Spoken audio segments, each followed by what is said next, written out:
bars, Jeff's first alleged paid hit in Milwaukee was a triple homicide that shocked the city. Wait, On March 27, 2022, 3 men were found. His first body was 3 of them.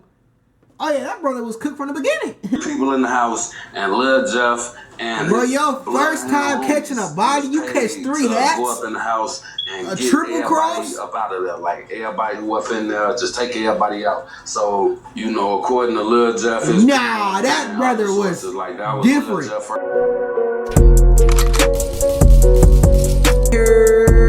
What's going on, JB? We back on the video. You already know what it is. You already know what to do, man. Today we got a story out of Chicago. We could talk about all the Bloodhound Lil Jeff bodies, bro. No cap. Allegedly, that boy had about 12 of them hoes. No cap. That boy could have went shopping at Liz with a good little budget. But we finna check it out. See y'all like, comment, subscribe. Let's hop right into the video.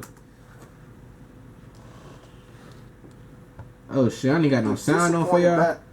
Basketball players become the center of allegations about multiple paid hits across state lines. Oh shoot! We're diving into the story of Bloodhound Lil Jeff. He was dropping the bag on him too. Fear in the streets of both Chicago and Milwaukee. The internet is filled with rumors that this 21-year-old has allegedly been involved in up to 11 bodies, with several allegedly coming from paid hits in Milwaukee. For local travelers, Jesus Christ! Exactly what they were getting when they hired him. Killed. Mook got killed because of Chevy, right? And the person that killed Mook, like I keep telling you, is Bloodhound Jeff from Chicago. But here's what makes the hell you know crazier. One Milwaukee rapper recently admitted Jeff was spinning, but claimed he didn't pay him anything. All of Johnny Dang before I rap shit, that's the saying enough. They got it wrong, but Killer Jeff was spinning, but I ain't paying money. Oh shoot! That boy was catching hats for the free ski. Trappers turning Chicago killers instead of handling their own business. By the end of this video, you'll understand how drug money connected two cities' violence, how Milwaukee's gangsters use Chicago crash dummies as their personal hit squad. Hey, I ain't gonna lie, that's tight smart though. That allegedly I'm gonna go get the top killer. This gets dark. Before we talk about Milwaukee, we need to understand what Bloodhounds were already doing in Chicago. Lil Jeff and his partner Q50 weren't just random street dudes. They were allegedly already building a reputation as killers in their own city. Born and raised on Chicago's east side, Jeff grew up in the drill era that glorified violence. But unlike many who just rapped about it, Jeff and Q50 were alleged.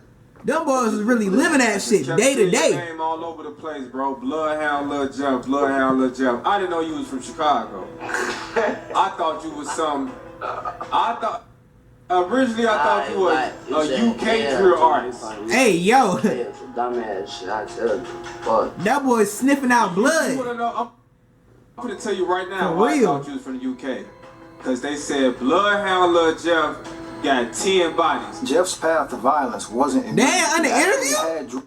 Yeah, I don't know anything about that. So I wonder what you was doing at 16. I was 16. Around that time, you was doing the soldier boy. I was trying to play basketball, but that's around time I ain't make the varsity team. So at 16 was when I was realizing this I'm telling you, bro. The streets is full of failed athletes. Rejection from the varsity basketball team became a turning point. Within 2 years, Jeff was allegedly deep in Chicago's most violent crew. His older brother introduced him to street life. So can you tell us like who introduced you to the street life? My brother.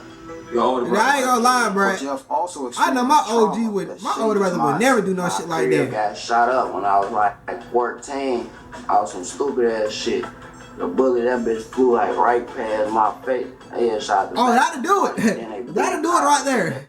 Turn nigga to a demon for real. Jeff was allegedly part of the Bloodhounds, and him and Q50 were reportedly catching bodies in Chicago before anyone in Milwaukee even knew. Them boys like here's where the story gets Curry and Clay. Bloodhounds weren't just killers. Their big homies were major drug dealers with connections reaching far beyond Chicago. These connections are what linked Chicago's Bloodhounds to Milwaukee streets. Them boys was in serious weight. You need serious protection and serious consequences for those who interfere with business. According to street sources, Milwaukee trappers were already locked in with Bloodhound big homies through drug networks. This wasn't some random connection. This was business. Allegedly, his 6th time doing some shit. It was some Milwaukee shit again, you know, that he was once again paid for. I guess it's some people in Milwaukee. Them boys out Milwaukee acting, right? Never shit was like that in Wisconsin. How they connected, they tied in with the Bloodhounds in Chicago, and they know Shorty them. I mean, for them in Milwaukee, they would get wild too. So it's I ain't know that shit. Like they needed Bloodhound them to do this shit. Like they probably could have did the shit themselves, but nah, we gonna go get the biggest crash out there is. Like, alright, we ain't gonna get it. You know, if Shorty them gonna do it for us, we ain't gonna get our hands dirty. Nah, that's a smart play. Gangsters recognized Jeff and Q50 as crash dummies, willing to do anything for money. Q50 admitted it in a video clip.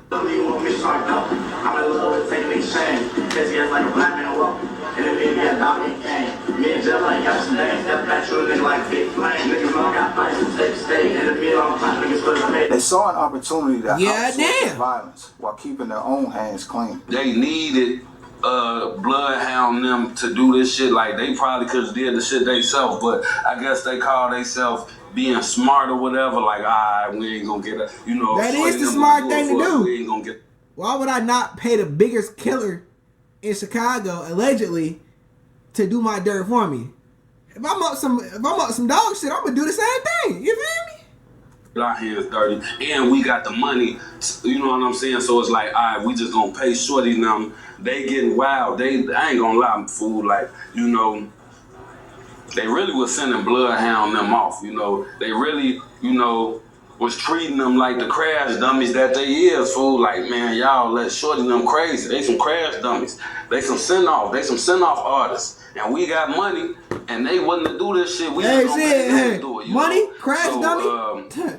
Peanut butter and jelly. Alleged 6th time doing some shit. He was paid again by folding them in Milwaukee. Once Milwaukee trappers realized they had access to Chicago killers, the alleged they finna run that bitch up. Rumors. Jeff's first alleged paid hit in Milwaukee was a triple homicide that shocked the city. Wait, on March 27, 2022, 3 men were found. His first body was 3 of them. Oh yeah, that brother was cooked from the beginning.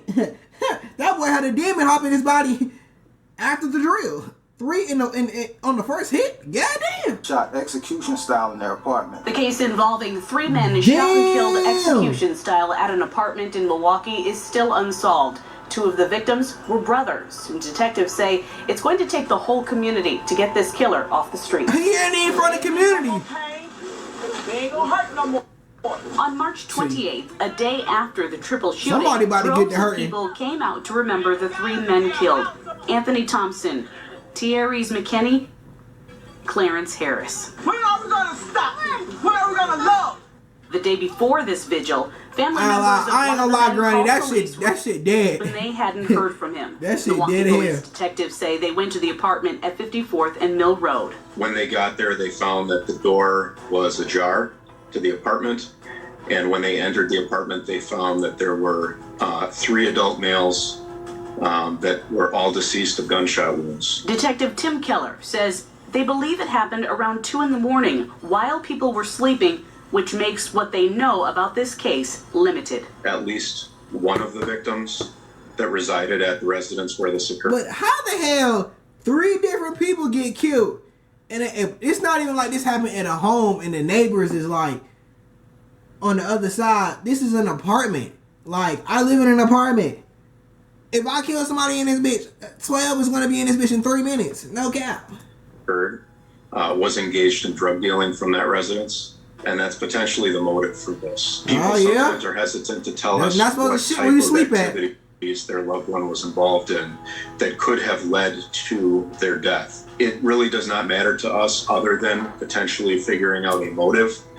We don't work any less hard on a case just because someone was engaged in drug dealing prior to you're lying. We need that information to come Another drug dealer off the streets. No matter what the information is, if someone in the community knows who is responsible for this. Anthony Thompson, known as Big Juice, Thierry's McKinney, and 52-year-old Clarence Harris. Anthony Thompson was connected to Milwaukee's rap scene and had appeared in the Eastside Cypher video. His death sent shockwaves through the community. One blogger explained the alleged Bloodhound involvement. Lil Jeff first time doing some shit was in Milwaukee. where he was paid to, you know, he was like, they damn near paid him to do a hit on a house full of people. It was 3 people in the house, and Lil Jeff and bro, your first time catching a body, you catch 3 hats. Go up in the house and a get triple everybody cross up out of there. Like everybody who up in there, just take everybody out. So, you know, according to Lil Jeff, that brother was like that was different. Lil Jeff first time doing some shit, and his homies. He might be worse than mine. Some shit. So the first time they did some shit,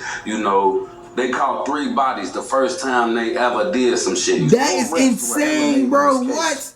He actually might got 11. No cap. Clifton Moo Pate Jr., who was killed on September 4th, 2023, while sitting inside a vehicle near 58th and Fairmont on Milwaukee's west side. The killing was allegedly retaliation for the death of someone called Chevy. Milwaukee street sources claim this was another page. Why you smoking that lab, boy? You gonna put that shit out, boy? Right? Because I don't got no valid truth that happened, but I got valid truth that what happened was this, right? When Mook got killed because of Chevy, right? However, there's debate about which bloodhound was responsible. That's what everybody want to know, right? Because everybody thought the old man put the belt on Chevy, right? But it's rumored that Mook allegedly put the belt to Chevy, and he got the belt put to him. So you saying the stories about Mook is a lie, but the stories about Chevy is real, or the stories about Chevy is a lie too? No, it's 50-50 on both of them. Like, some of that mixed.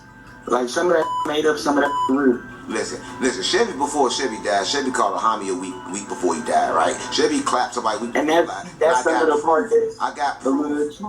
I got proof. So how you gonna tell me there's not no killer? He's a real killer. This disagreement shows how the Bloodhounds operated as a unit, making it difficult to determine individual responsibility. Here's where we get confirmation that Milwaukee rappers knew exactly what they were dealing with. In the song Bloody Tears, Milwaukee rapper Cracks admits this. All the Johnny Dang before I rap shit, that's a saying enough. They got it wrong. But you legit was spinning, but I ain't paying nothing. This line is crucial. He was spinning, but I ain't paying him nothing. That boy out here crashing for free. Fuck the bag. Bro out here doing it for the love of the game, for the love of the sport. Oh, bro. 3, even those connected to the violence were willing to admit Jeff was active. The fact that Cracks felt the need to distance himself from paying Jeff suggests there were others who were paying him for hits. There's actual footage of Jeff in Milwaukee clubs showing he wasn't just making quick trips for hits. He was embedded in the scene. You know, it's a clip of Lil Jeff going around right now, and they saying that, you know, it's a clip of Lil Jeff out at the club with... One source describes what they saw in the footage. And they saying that, you know, it's a clip of Lil Jeff out at the club with a few of his bloodhounds and some of they Milwaukee people. You know, Lil Jeff dropping the rakes and shit like that. Shorty look young as hell, bro. Like a straight, like, still wet behind the ears, all type of shit, like... He died at 21, so in this video he had to be like 19 or some shit like that, you know. They just using his little ass, bro. Paying. And it's crazy cause a lot of motherfuckers hop off the post at 13, 14 and don't do a quarter of the shit that this nigga did hopping off the porch at 18. Like, gang, what? That boy put in more work than most niggas in the streets. Him crumbs. And he doing all the dirt.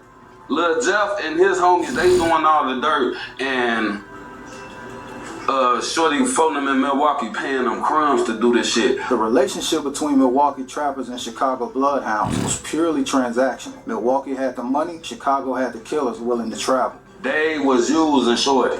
Phoning them in Milwaukee, they ass was using Shorty. They were, you know, they had the money, and it's like, the Bloodhounds was doing all their dirty work, you know. They was using them, you know. But the source makes an important point about the Bloodhounds' willingness. I mean, the Bloodhounds wanted to be used, though. I don't want to make it seem like it's they was taking advantage of them type situation, because it's like, if that's the case, folk them wanted to be taken advantage. They wanted to be taken advantage of. They wanted to be used, like, you know. They ass wasn't to crash. And folk them wouldn't have paid them to crash. They crashing for free.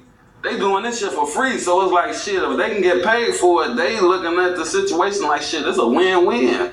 We already willing to do this shit for nothing. Them boys is out here doing it for the love of the game. When he was eventually they really killed love in that Chicago, murder. Milwaukee figures posted about it, including references to specific dates that allegedly corresponded to hits. The posts referenced the day he called a hate, street terminology that could refer to when someone committed a significant act of violence that created enemies. While Jeff never directly admitted to Milwaukee's hits in interviews, there are moments where his statements take on new meaning given these allegations. When asked about his reputation, Jeff responds, Okay, so you got this reputation, man. You got this crazy reputation. Feel me? How do you move through Chicago? Do you feel like you probably got a target on your back? Hell nah, these niggas scared, man. I'm outside every day, they ass ducking. I never see people. I'm live dropping my low, showing their ass where I'm at. You be outside every day. I be from up everywhere you could think of. when discussing his lifestyle and what he's known for. Bloodhound Lil Jeff want to get across to the people. Like, who is Bloodhound Lil Jeff and why is he so popular right now? I'm a nigga that y'all niggas stay out my way. And y'all see me don't even say shit to me, cause I don't know what you might be on. There's too much shit going on out there. I don't know what your intention is. So I'm ready to tell y'all gotta stay out my way, cause I gotta tell the people, man. Cause the people be on bullshit. See, they saying all this up shit. They got your head with that shit. Y'all, man. Fuck y'all. These statements, while not admissions, paint a picture of someone who believes his reputation for violence precedes him. The alleged connection between Bloodhound Lil Jeff and Milwaukee hits represents something larger, the nationalization of street violence through drug networks. When local trappers have enough money... I ain't gonna lie, but that shit's smart as hell though. Like, if I need to get some shit done and I'm plugged in with the right killer, best believe if he gonna do it for the free, shit, I might throw him a little extra on top, just cuz. And connections to import killers from other cities. It changes the entire dynamic of street beef. It makes violence harder to investigate, creates jurisdictional complications for law enforcement, and allows those ordering hits to maintain distance from the actual violence. No cap. Bloodhound, Vaughn, Melly, Mad Max and No Limit.